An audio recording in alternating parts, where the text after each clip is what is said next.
Let's make Crockpot Philly cheesesteaks first. You know, I got that 50% off thin sliced meat. We're going to put it in the Crockpot.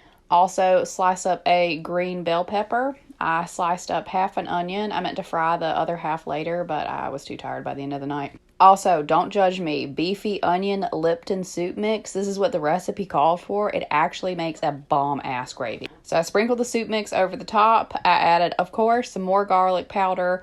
Also some onion powder, thank you dollar store. And then you're going to add about a cup of water. I mixed all of this together. Remember that I had mushrooms in the fridge, so grab the mushrooms, added about half of the container. You can add the whole container. It's whatever makes your heart happy.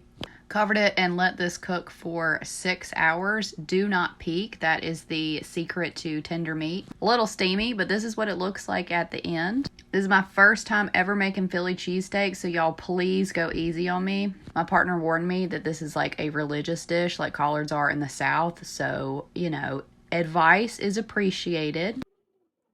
Anyway, I think I did pretty darn well. This is me scooping the meat and vegetables out of the crock pot. You will see later why.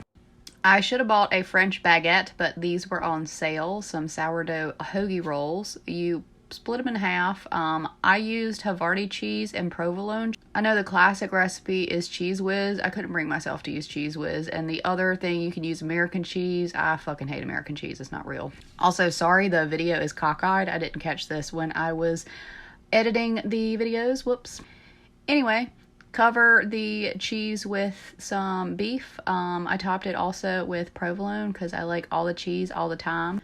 In hindsight, I should have toasted the rolls first and then melted the cheese. Again, this is my first time, so I threw all of this in an oven, broiled it for about 2 to 3 minutes. Just keep an eye on it so it doesn't burn. This is what it looks like. You can see the cheese is melty and gooey.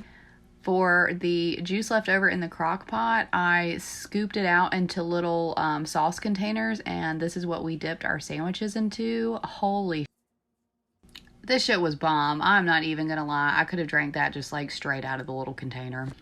Anyway, these are what my sandwiches look like. I would say all in all, not bad. It was surprisingly easy to make. I will definitely be doing it again. Thank you for watching. Have a great day.